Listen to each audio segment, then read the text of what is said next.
റഹ്മാനായ യജമാനനായ റബ്ബിന്റെ സഹായം നിനക്കുണ്ട് ബിലാലേ, ഞാൻ നിന്നോടൊപ്പമുണ്ട് ബിലാലേ.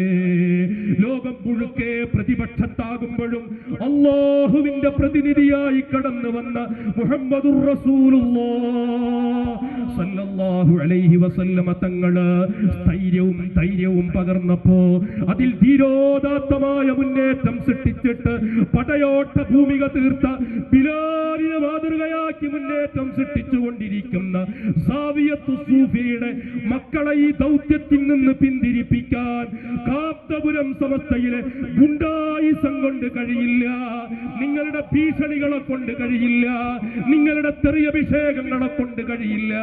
ഈ ഒരു ബോധം അത്തരക്കാർക്കുണ്ടാകുന്നത് നല്ലതാ. നിങ്ങൾ ആരെയൊക്കെ കൂട്ടുപിടിച്ചാലെന്താ, ഏതൊക്കെ ഗുണ്ടകളെ നിങ്ങൾ ഇറക്കിയാലെന്താ, ഏതൊക്കെ വാടക ഗുണ്ടകൾക്ക് ക്യാഷ് കൊടുത്തിട്ട് ഞങ്ങളുടെ തലക്ക് വിലയേർപ്പെടുത്തിയാലെന്താ, ഞങ്ങൾക്ക് വരാനിരിക്കുന്ന ഒരാഖിറമുണ്ട്. ഞങ്ങളുടെ പ്രിയപ്പെട്ട മശായിഖന്മാർ, ഞങ്ങളുടെ പ്രിയപ്പെട്ട മുത്ത് റസൂൽ പഠിപ്പിച്ച വൽ ആഖിറത്തു ഖൈറും വഅബ്ഖാ, അതിനു വേണ്ടി ജീവിക്കുന്ന ഞങ്ങളെ നിങ്ങളുടെ ഈ ഓലപ്പാമ്പ് കാണിച്ചുള്ള ഭീഷണിപ്പെടുത്തലുകൾ ഈ സാവിയത്തു സൂഫിയുടെ മക്കളുടെ മുമ്പില്, മശായിഖന്മാരെ അഹ്ലിന്റെ മുമ്പില് വിലപ്പോകില്ലെന്ന് ഓർമ്മപ്പെടുത്തി എന്റെ പ്രിയപ്പെട്ട കൂട്ടുകാരെ, നമുക്ക് ഈ കിട്ടിയിരിക്കുന്ന സൗഭാഗ്യം അത് അല്ലാഹു നമുക്ക് നിലനിർത്തി തരട്ടെ. അതിനാണ് ഈ കഴിഞ്ഞ ബറാഅത്തിന്റെ രാവിലെ നമ്മുടെ ശൈഖുന നമുക്ക് നൽകിയ നിർദ്ദേശം.